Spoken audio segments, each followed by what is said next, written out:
The boy's scream shattered the stillness of the cabin, a sharp, blood-curdling cry that seemed to stop time. It tore through the air like a knife, filling every corner of the plane. Marcus's heart dropped into his stomach as he turned, eyes wide with panic. His son, Kelvin, was gripping his legs, his body convulsing in pain, a bright red stain spreading across his jeans. The scalding tea had hit him, burning through the fabric, leaving blisters already forming in the wake of the liquid's heat. "Kelvin!" Marcus shouted, but the words were lost in the deafening scream of his son. The cabin around them was frozen, stunned into silence by the horrific sight. But no one moved. No one stepped forward to help. And then, the flight attendant, Gerald Knox, stood over them, a blank expression on his face, the teapot still clutched in his hand like it was just another routine part of the service. His eyes met Marcus's, cold, calculating, almost indifferent. "Turbulence," Gerald muttered dismissively, his voice flat and robotic, as though this was just an inconvenience to be overlooked. Turbulence. The plane hadn't even left the runway yet. Marcus's chest tightened as he jumped to his feet, his heart racing. "Medical assistance, now!" he demanded, his voice shaking with a fury he hadn't known he was capable of. The words were almost a shout, but still, Gerald remained motionless, his gaze unblinking. The sound of other passengers shifting uneasily in their seats filled the cabin, but still, no one stepped forward. The air was thick with the tension of people witnessing something they couldn't quite believe, something they were too afraid to confront. Marcus's hands were trembling as he pressed napkins into his son's burning skin, but it wasn't enough. His mind raced, his eyes darting between Kelvin's agony and the ice-cold indifference in Gerald's eyes. "Help him!" Marcus shouted again, his throat raw. But Gerald didn't flinch. He didn't respond. He didn't even seem bothered by the pain in Kelvin's screams. He just stood there, staring down at them with the same distant expression. This wasn't an accident. This wasn't a mistake. This was deliberate. Marcus could feel the heat rising in his chest, his blood boiling with the rage of a father who had just seen his son burned by the very people who were supposed to protect him. He clenched his fists, his heart pounding with the overwhelming urge to do something, anything, to stop this from slipping into a corporate lie. Kelvin's whimpers brought him back to the moment. The boy's face was pale, tears streaking down his cheeks as his body trembled from the pain. "It burns, Dad," Kelvin whispered, his voice breaking. "I know, son, I know. Hold on, just stay with me." Marcus gritted his teeth, his voice steady despite the storm of emotion surging within him. His hands were shaking as he pressed harder on the napkins, but it wasn't enough to stop the pain. The other passengers were starting to stir now, murmurs spreading through the cabin. Someone reached for their phone, but no one stood up. No one did anything. Gerald Knox's eyes darted around, searching for allies in the cabin, but everyone was too stunned to act. Marcus wasn't stunned.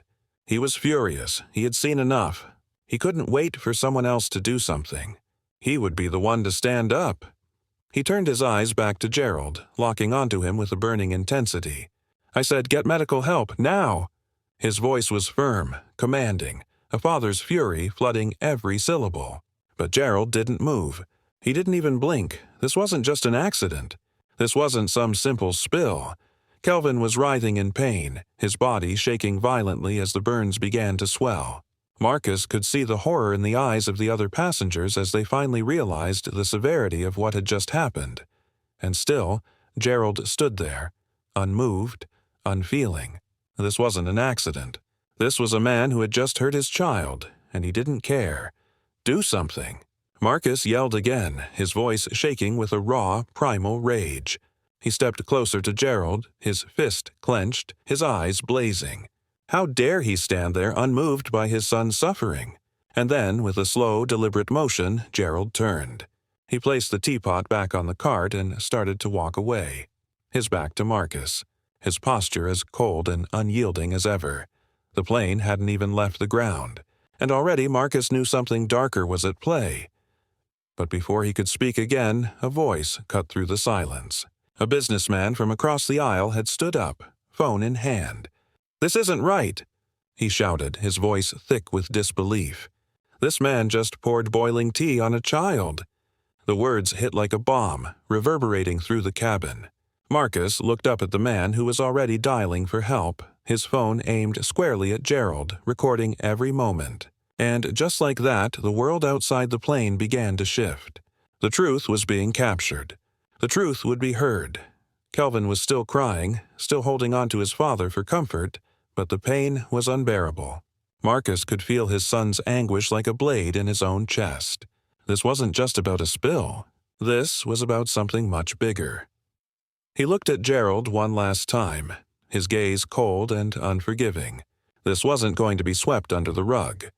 The plane was on the tarmac, its engines humming softly, but the cabin felt like a war zone. The silence was suffocating, punctuated only by the low murmur of passengers whispering among themselves. Marcus could feel the tension in the air, thick and suffocating, like the calm before a storm. But it wasn't just a feeling anymore. It was a reality. Every second that passed, every second they stayed grounded was a victory for those who wanted to silence the truth. Kelvin's pain was unbearable to watch. The boy was trembling, his small body convulsing in agony, the burns on his legs blistering under the napkins Marcus had hastily pressed against them.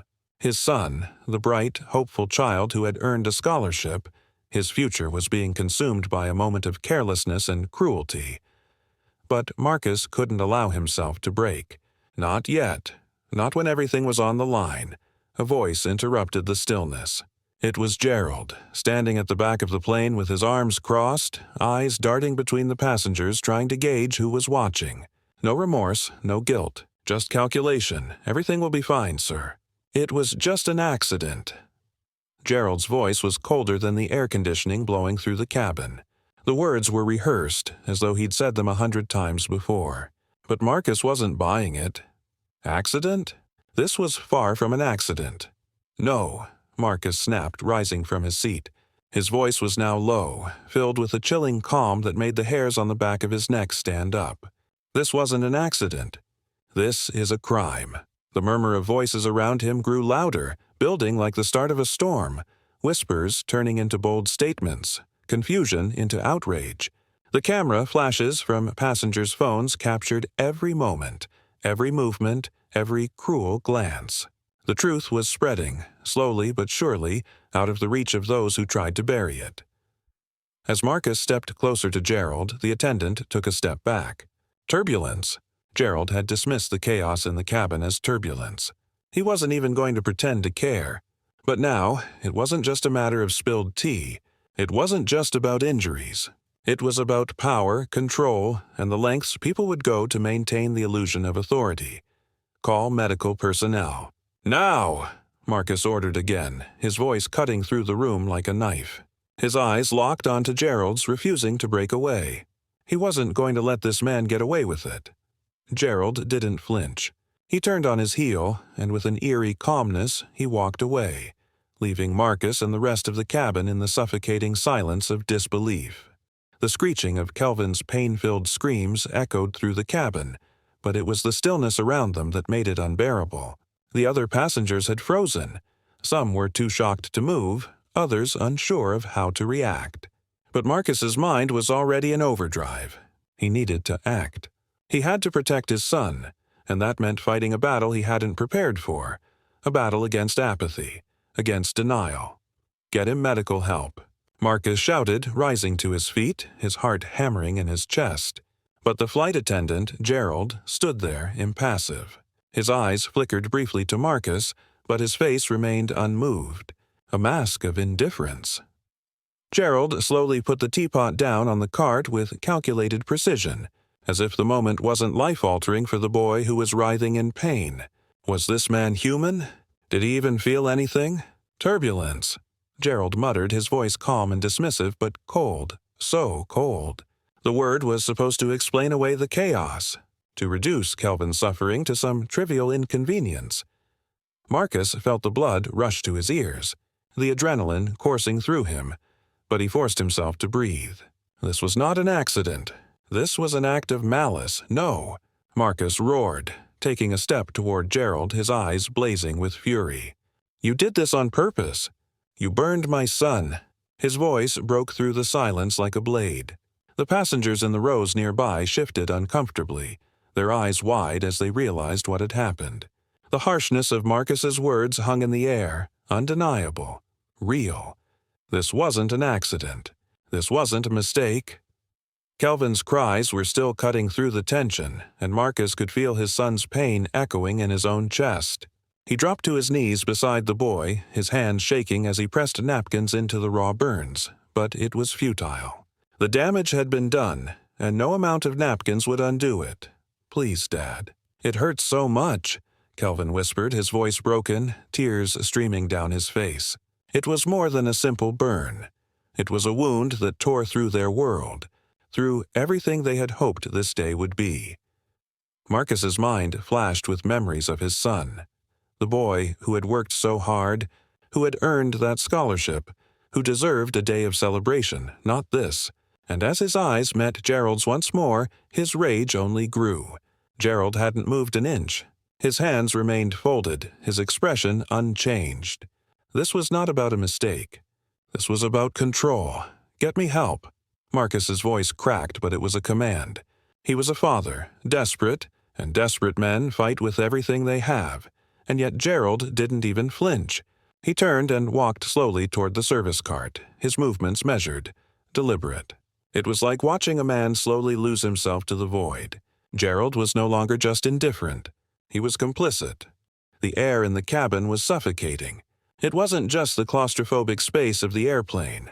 It was the mounting tension, the heavy weight of injustice that hung over the entire flight. Marcus's heart pounded in his chest, the urgency of the situation making the world feel like it was slowing down. Kelvin was still sobbing beside him, his small body trembling in pain as the burns continued to blister on his legs. Despite Marcus's best efforts, the napkins weren't enough to stop the damage. It was beyond just burns now. It was a battle for control. And right now, Marcus was losing it. He could feel the control slipping through his fingers, but not from his own hands. It was Gerald Knox, the flight attendant, who had taken that power and twisted it into something grotesque, something deadly, and that Marcus couldn't allow. "Get him help." His voice cracked louder now, more forceful than before.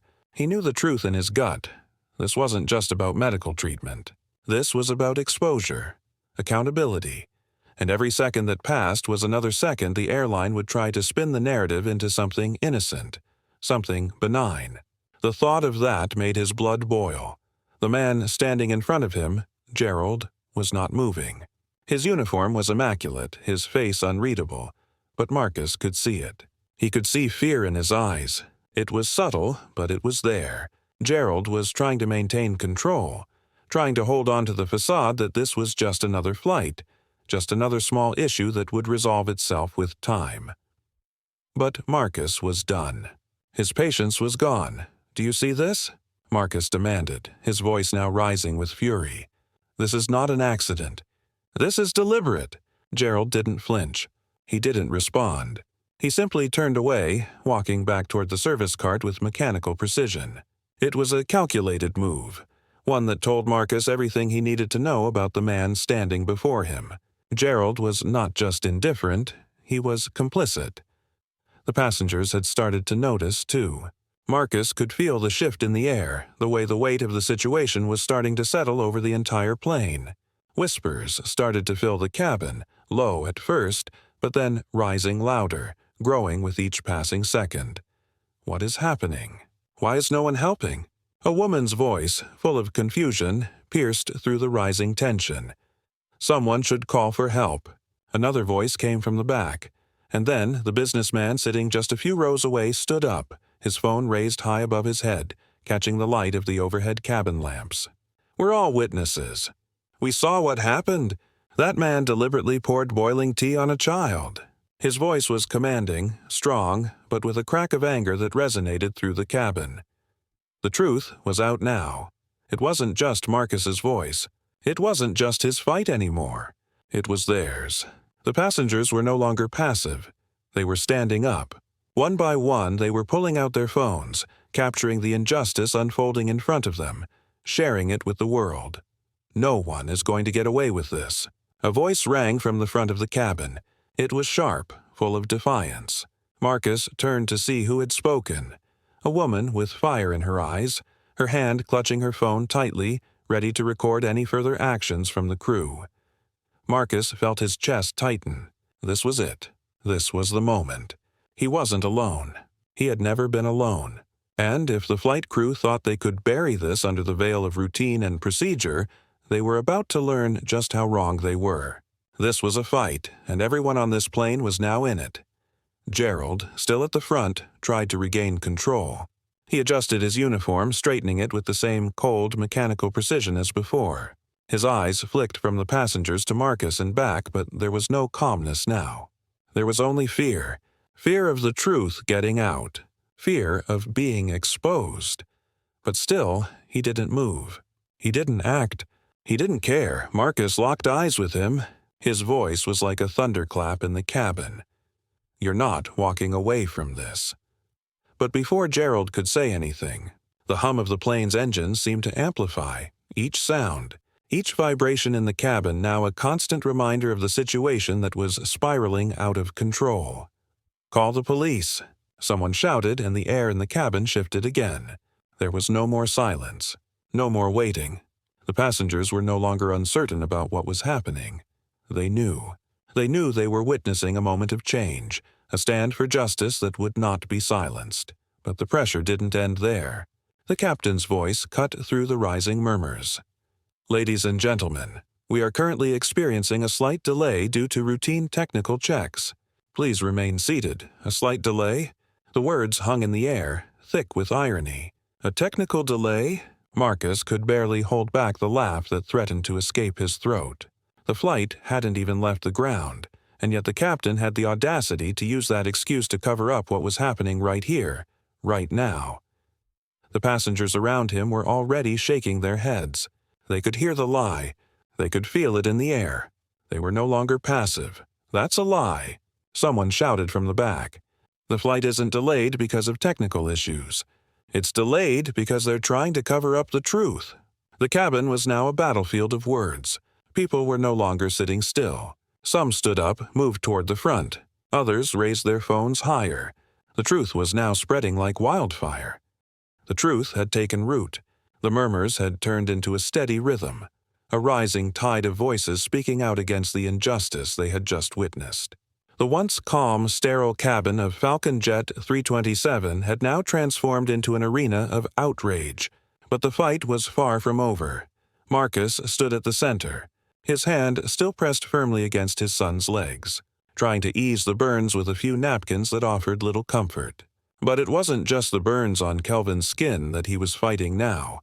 It was the suffocating presence of Gerald Knox's indifference. Kelvin was trembling, his small body racked with pain, tears streaming down his face as he clung to his father's side. The boy's cries were a stark reminder of how far they had fallen from what was supposed to be a moment of celebration. It was supposed to be about pride, joy, and a future brimming with promise. Not this. But Marcus couldn't allow himself to succumb to grief or rage. Not yet. His focus had shifted. This was no longer about getting his son the medical help he so desperately needed. This was about making sure the world saw the truth. The flight attendants were scattered throughout the cabin now, but Gerald was the epicenter of this storm. His calm had cracked, his stiff posture betrayed the internal chaos. He was retreating into the small corner at the front of the plane, likely hoping that the firestorm raging around him would somehow subside. But it wasn't going away. It was growing. "It's not over, Gerald," Marcus shouted, his voice booming over the noise in the cabin. It was a voice that commanded attention, a father's fury that refused to be silenced. "You're not walking away from this." The passengers had begun to rally, their eyes locked on the scene unfolding before them. The man who had spent so much of his life learning to manipulate spaces and control narratives was suddenly powerless. It wasn't just Marcus who saw it, it was the passengers, too. "What's going on here?" A woman at the front asked, her voice shaking with disbelief, but not fear. She wasn't afraid anymore. None of them were. One by one, the passengers began to rise, standing from their seats, moving toward the front of the plane. Phones came out of bags, their screens glowing as the videos of the incident were shared with the outside world. The truth could not be buried. He did it on purpose. A man in the aisle shouted, his voice laced with fury. We all saw it. He poured the boiling tea on that boy intentionally. It wasn't just an accusation anymore. It was a fact. The reality of what had happened was sinking in, and there was no escaping it. Gerald's carefully constructed facade of professionalism was crumbling, piece by piece, under the weight of the truth. Marcus turned his head slowly, locking eyes with Gerald. He could see the fear there now, the same fear that had been there all along, but now it was naked and raw. Fear of being exposed, fear of being held accountable. But Gerald wasn't the only one shaking now. Marcus felt the weight of the room shift. What had started as a father's desperate attempt to protect his son had become something larger, something more powerful than he could have imagined. The passengers had chosen their side. They were witnesses, not just to Kelvin's injury, but to an act of deliberate cruelty that needed to be exposed. And as Marcus stood there, holding his son close, a thought struck him. He wasn't alone in this fight. The businessman who had started filming was no longer the only one with a camera raised. Dozens of phones were now aimed at the front of the plane, capturing every moment. The truth was streaming live. The world would see. Stop this flight. Someone shouted from the back. The tension in the air was palpable as people began shouting in unison. We're not going anywhere until this is dealt with. The voice came from another passenger, a young woman standing up from her seat, her eyes blazing with anger. Her words were a call to action, and it was clear. The passengers were no longer passive. The truth is coming out, Gerald, Marcus said, his voice strong, his body poised like a man who had nothing left to lose. This is over. But Gerald stood his ground, his face twitching with suppressed rage. He wasn't going to admit what had happened. He wasn't going to break so easily. We need to calm down, please. Everyone, just remain in your seats. The voice of the second flight attendant, young and nervous, cut through the chaos, but it had no effect. No one was listening anymore. Not to her, not to anyone who still thought they could silence the truth. You can't calm this down. Not anymore. The businessman who had been recording earlier now stepped forward, his voice loud and firm. We all saw what happened. You can't hide it. You can't pretend it's just a small accident. The young woman who had shouted earlier stepped forward too. I'm calling the police. This is assault. And with that, the first spark of resistance ignited into an undeniable blaze. The truth had already begun to spread through the cabin. The weight of it was undeniable. What had just happened wasn't a simple accident. It was an act of malice. As the passengers shifted in their seats, their phones raised high, their voices echoing with anger and defiance, the reality of the situation settled in. Falcon Jet 327 hadn't even left the runway, and already the crew was losing control of the narrative. Marcus stood, towering over the seats where his son, Kelvin, sat cradled in his arms. His son, his pride and joy, had been injured in the most callous of ways. The steaming tea had splashed across Kelvin's legs with such force, burning his skin so severely that Marcus could barely hold back the rage welling up inside him. Kelvin's sobs, faint and broken, were too much for Marcus to ignore. But it wasn't just about the injuries anymore. It was about what this flight represented. The truth had been exposed, and the crew couldn't hide behind their polished uniforms and well-rehearsed lines. There was no covering up the deliberate cruelty of one of the attendants. There was no brushing off the suffering of a child just because the plane hadn't even taken off yet. What is going on here? A woman's voice rang out, shaky with disbelief but filled with rising fury. Her words had a clarity to them that cut through the tension. She wasn't just asking a question. She was demanding an answer. The moment her voice left her lips, the atmosphere in the cabin shifted. The murmurs of disbelief turned into shouts of outrage, each voice growing louder. The passengers were no longer confused. They were awakening. Marcus looked at his son, still clinging to him in pain, and made a decision. He wasn't going to be silenced. He was done being the quiet passenger in a sea of indifference. The passengers around him had already begun standing up, leaning forward, pulling out their phones, Their eyes locked on the flight attendants as if daring them to turn away. What the hell happened? The businessman near the front yelled, his voice dripping with venom. His phone was now raised in the air, and the camera lens was trained on Gerald, who was now trying to retreat into the back of the cabin. That wasn't an accident. That man burned that child on purpose. Marcus felt the flicker of hope ignite in him. He wasn't alone in this fight anymore. Passengers in the back row were now on their feet, joining the uprising. The phone screens were a sea of glowing lights, each capturing the same moment, each recording the truth. The word accident would not be enough to cover the lies anymore. This wasn't an accident. This wasn't even negligence. This was deliberate. Gerald tried to hold himself steady, but it was clear. His calm was gone. His shoulders, which had once been stiff with arrogance, were now slouched. The polished metal cart that had once been a symbol of his authority now felt like a shield he could no longer use to hide behind. "What do you think you're doing?" Gerald muttered, but his voice lacked the confidence it once had. His eyes darted from passenger to passenger, trying to maintain the illusion of control, but it was a lost cause. The passengers weren't afraid of him anymore. They weren't going to sit in silence. They weren't going to let this incident disappear just because it had happened miles above the ground. "This is abuse," someone shouted from the middle of the plane. "A child's been hurt and they're trying to hide it." A chorus of voices joined in. Some were angry, others were afraid, but all of them were resolute. This was no longer just about one boy's injury. This was about holding people accountable for their actions, and everyone was watching.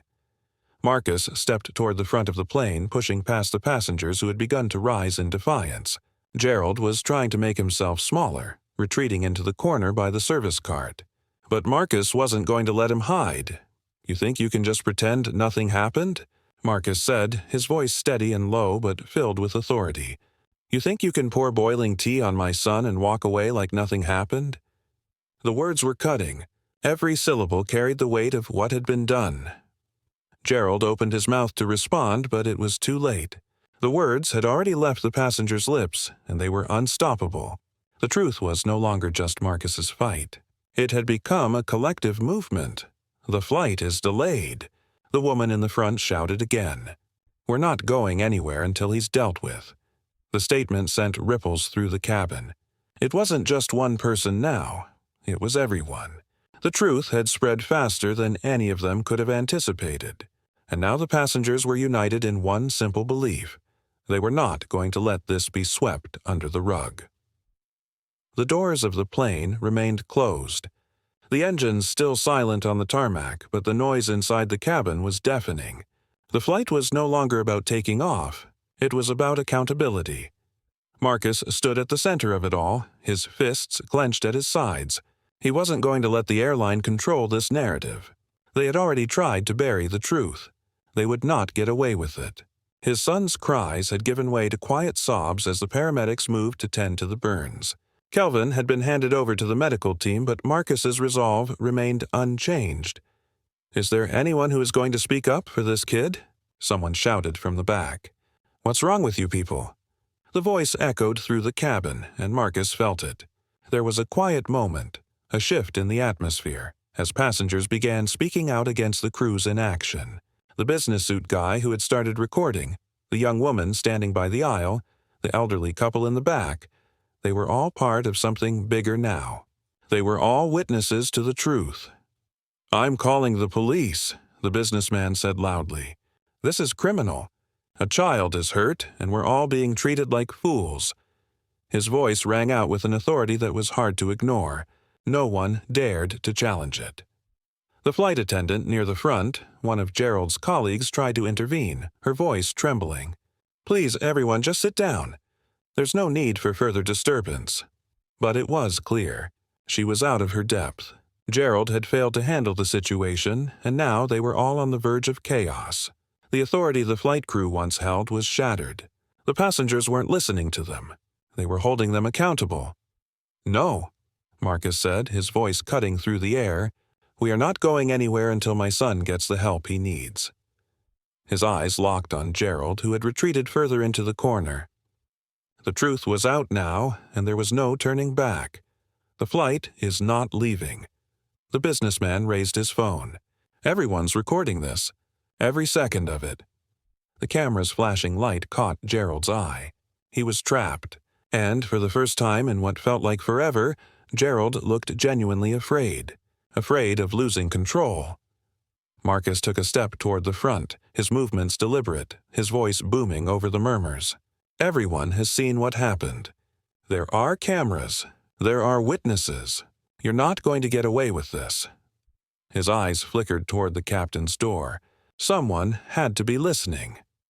It was then that the captain's voice crackled over the intercom again, the words filled with what Marcus knew was false reassurance. Ladies and gentlemen, we are currently experiencing a slight delay due to routine technical checks. Please remain seated. Technical checks. Marcus clenched his fist so tight his knuckles turned white. The captain was lying. The truth was out, and now the airline was scrambling to cover up what had happened. They thought they could control this. But they were wrong. Marcus knew they couldn't remain grounded forever. Eventually, someone would have to make a decision. And when they did, the truth would come crashing down on them. "This isn't over, Gerald," Marcus shouted one last time. "You can't pretend this didn't happen. Not now. Not anymore." The passengers around him were nodding in agreement, their phones still raised. They weren't going to stop until they had justice, and neither was he. If you believe that justice must be served, that no one can get away with cruelty and that the truth will always come to light, then stand with us. Subscribe now. Share the truth. Together, we rise. The air in the cabin grew thick, heavy with anticipation. The moment had arrived. It was no longer just about the flight or the injuries. It was about justice. It was about truth. The passengers had taken control of this narrative, and now they were demanding that the crew face what they had tried to ignore. Gerald Knox had retreated to the back of the cabin, his face pale, sweat beading on his forehead. He was clinging to the service cart as if it could offer him some form of protection, but there was nothing left for him to hide behind. The passengers had seen through the facade. The video footage was circulating, and the truth was spreading across the internet faster than anyone could have imagined. There was no turning back. Marcus stood at the front of the plane, his voice steady but filled with authority. This was his moment, not just to protect his son, but to stand for every passenger who had been treated with indifference, for every voice that had been silenced in the name of control and profit. "We are not leaving this ground until my son gets the medical help he needs, and you are held accountable for what happened," Marcus shouted, his voice ringing with a sharpness that cut through the tension. The passengers, who had previously been hesitant, now stood behind him. One by one, they began to speak up, their voices blending into a unified force. They weren't just following Marcus, they were fighting for what was right. "We saw what happened," a man shouted from the back of the cabin. "That wasn't an accident. He did it on purpose," another passenger added. "How long are we going to sit here and pretend it was just a spill? This is criminal." Marcus looked over the passengers, his chest swelling with pride. He had hoped for their support, but now he could feel the power of their collective will. The truth had united them all. This isn't just about one boy. A woman stood near the front, her voice trembling with anger but strong with conviction. This is about holding them accountable, about making sure they can't sweep this under the rug like they always do. The words were like a spark, igniting a flame in every passenger on board. No one was backing down. The entire cabin had become a symbol of resistance. The faces around Marcus were a mixture of disbelief, frustration, and fury. This wasn't just a flight anymore. This was a battle for justice. The flight attendants who had remained quiet until now were beginning to feel the weight of the situation. They knew the passengers weren't going to sit down and let this be dismissed. But Gerald, the man who had caused all of this, stood motionless in the corner, avoiding eye contact with anyone. He knew his days of dominance were over. Marcus's eyes locked with Gerald's, a moment of pure intensity. No more games. No more pretending. "You're not getting away with this." Marcus's voice was low, cutting through the air like a knife. Gerald didn't respond. He didn't need to. His silence was all the answer Marcus needed. The weight of what he had done, of the lies he had told was finally pressing down on him, and there was no escape. The passengers were watching. The world was watching. It was clear now that the airline was desperate. The captain's voice crackled through the intercom again, but this time his words fell on deaf ears. "Ladies and gentlemen, we ask that you remain seated and calm. We are currently experiencing a slight delay." His voice was as practiced as always, but the passengers weren't fooled. Slight delay? The words were meaningless now. The cabin was alive with energy, with a collective roar of defiance. The passengers were no longer waiting for instructions. They were demanding action. They had witnessed the truth. They had seen what Gerald had done to Kelvin. They weren't going to let the airline's carefully crafted narrative prevail. "We won't be silenced," someone shouted from the aisle. "We won't let you cover this up." The phone cameras were still recording, capturing every moment, every word, every flash of anger from the passengers, every flicker of fear from Gerald. Marcus could feel the presence of the cameras like a second pair of eyes, watching, recording, documenting the entire exchange. He turned to face the other passengers. This wasn't just about him and his son anymore. It was about exposing a system that had failed, about fighting against an institution that thought it could get away with neglecting human life. "This was the moment. I won't let them get away with this," Marcus said, his voice loud and unwavering. "We're not going anywhere until my son gets treated and Gerald is held accountable for what he did." And with that, the entire cabin came alive with energy. The murmurs of agreement turned into shouts of solidarity. One by one, the passengers who had previously been sitting silently now stood in unison. Phones were raised, videos being shared with the outside world. The truth now broadcasted far beyond the confines of the airplane. Gerald tried to push his way toward the front. His face twisted with frustration, but the passengers blocked him. No one was letting him off the hook. "Call the police," someone shouted. "We're not leaving without the authorities on board." The captain's voice came through again, but this time it was different. It was hesitant. "We are now experiencing a delay due to unforeseen circumstances. Please remain seated. We will update you shortly." But there was no longer any trust in those words. The passengers had seen the truth. They had seen it with their own eyes. They weren't about to sit back and let the airline continue its lies. The paramedics, who had been waiting outside, finally boarded the plane. But as they made their way toward Kelvin, the tension in the air was palpable. Gerald's eyes flickered toward the medics, but he didn't speak. His role was over. The moment the medics arrived, it became clear that this wasn't just an accident. It was an intentional act of harm. Marcus stood back as the medics attended to his son, but his mind was still locked on one thing. The truth had been exposed. There was no turning back now. The medics worked quickly, but even their presence couldn't quiet the storm that raged in the cabin.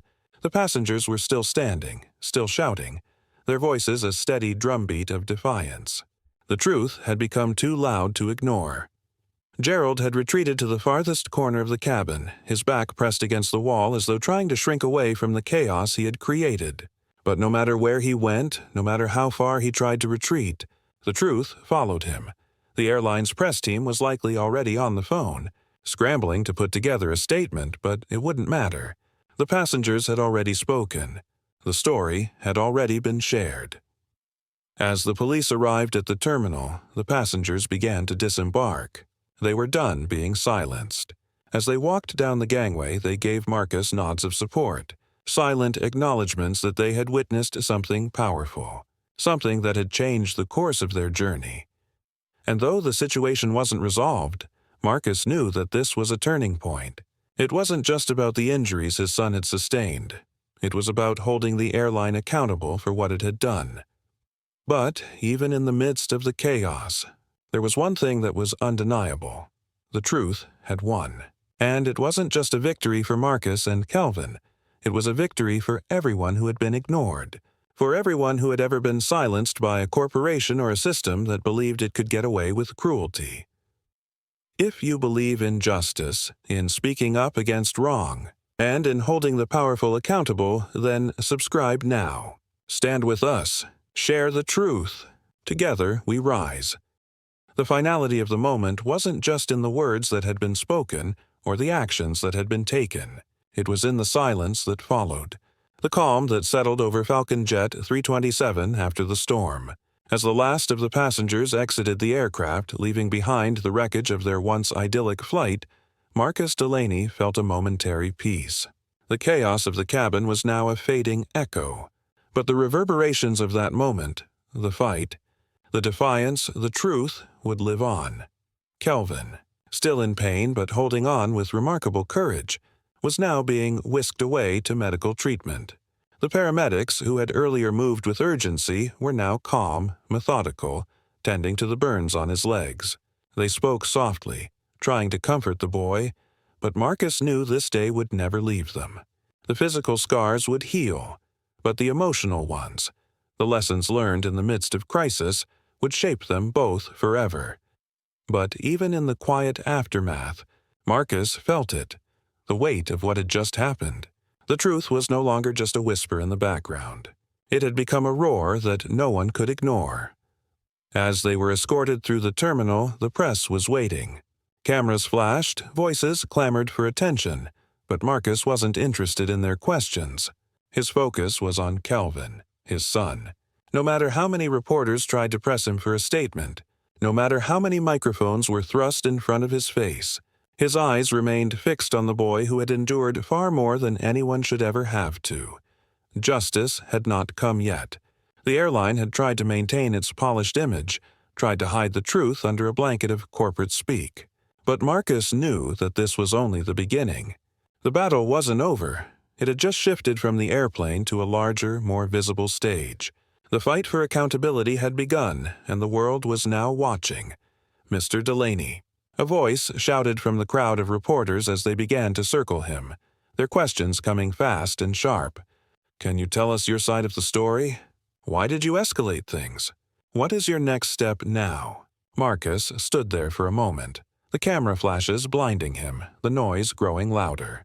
He could feel the pressure of the world pressing in on him, but he had already made his decision. The world would hear the truth.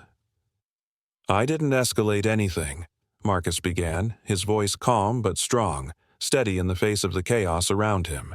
What happened here today wasn't an accident. It wasn't a simple mistake. My son was hurt deliberately. The man who did this tried to hide the truth, but the truth doesn't stay hidden forever. The crowd fell silent for a split second as the weight of his words sank in. This wasn't just about spilled tea or an injured child. This was about the abuse of power, the dismissal of human dignity, the attempt to silence those who were brave enough to stand up for what was right. Marcus's eyes flickered to Kelvin, who stood beside him, still holding on to his crutches but walking tall, his head held high. Kelvin had been through more than any child should ever have to experience, but he was walking towards something bigger than either of them could have imagined. The room felt different now. The reporters weren't just asking questions. They were listening. They were taking in the reality of what had unfolded. This wasn't a small incident on a commercial flight. This was a turning point. And it wasn't just about this one incident. It was about every person who had been ignored, every person who had been harmed in silence, and every voice that had been suppressed. Marcus continued, his voice unwavering, carrying the force of his anger and his determination. I'm not here for apologies. I'm not here for compensation. I'm here to make sure this never happens again. I'm here to make sure that no one, no airline, no corporation, no person, is ever allowed to do something like this without facing consequences. The weeks that followed were a blur of media coverage, legal battles, and the constant barrage of questions. But through it all, Marcus's resolve never wavered. The airline tried to spin the situation. They issued their polished statements claiming that they were reviewing the incident, that they were deeply sorry for the pain caused, but it was all too little, too late. The truth had already come to light. Kelvin was a hero. The headlines didn't shy away from it. Boy burned on plane. By flight attendant, a father's fight for justice. The story was everywhere. And while the airline tried to hold on to their narrative, they couldn't escape the fact that the world was watching waiting for the next step. The investigation was thorough, relentless. The footage, the passenger testimony, the evidence, all of it told a story that couldn't be ignored. Gerald was put on leave, but it wasn't enough. The airline's attempts at damage control were futile. The passengers who had witnessed the event stepped forward, their testimonies strengthening Marcus's case. They were no longer afraid of the corporate machine. They knew the truth, and they weren't going to let it be buried. And as the public outcry grew, the airline found itself in a position it had never anticipated. It was no longer about a small accident on a flight. It was about everything that had been swept under the rug for years. It was about the way people in power treated those they deemed less important. It was about justice, the kind that had been denied for far too long. The media painted the picture in stark contrast. On one side, the corporation trying to cover up its mistakes. On the other, a father and son, standing together, demanding truth and accountability. As the trial loomed, the pressure on the airline intensified. They knew they had to respond, but they didn't know how. It wasn't just about paying off the family. It wasn't about burying the incident with a monetary settlement. It was about something bigger, something that they couldn't control. But no matter how hard they tried, no matter what spin they attempted, the truth had already taken root in the public consciousness. The fight wasn't over yet, but Marcus and Kelvin had already won. The day of the trial arrived. It wasn't just about what had happened on Falcon Jet 327 anymore. This was about setting a precedent. It was about making sure that people who had been harmed would never be silenced again. Marcus walked into the courtroom, his hand resting on Kelvin's shoulder. His son's eyes were wide, but they didn't show fear. They showed determination. The defense tried to paint a picture of Gerald as a hard-working employee, a man who had made a simple mistake under stress. But it didn't matter. The evidence was undeniable. The video footage, the testimony from the passengers, the records of complaints that had been ignored, dismissed, and buried. And then, in a stunning moment, Peter Vance, one of the flight attendants, took the stand. His testimony was a game-changer. He confessed that Gerald had gloated after the incident, laughing about it and saying that the boy's cries were nothing more than a lesson in obedience. The room went silent. The truth was now impossible to deny. The judge looked at Gerald, his eyes hardening as he understood the full extent of the situation. This was no longer just a matter of one child's injury. It was about a systematic failure to protect passengers and hold people accountable. As the verdict was read, it was a victory. The airline was found guilty of gross negligence. They were forced to pay massive damages, but more importantly, they were required to implement sweeping reforms in their hiring and training practices. Marcus stood in the courtroom, his hand firmly placed on his son's shoulder. They had won. The fight was over. But the victory was more than just a legal one. It was a moral one. It was a message to the world that the truth always comes to light, no matter how hard people try to hide it. Justice had been served. But the fight for accountability doesn't end here. We all have a responsibility to stand up for what is right, to speak out when we see injustice, and to never stop fighting for what we know is true. If you believe in truth, justice, and the power of standing together, then subscribe now. Stand with Marcus and Kelvin. Together, we can make sure no one ever has to suffer in silence again.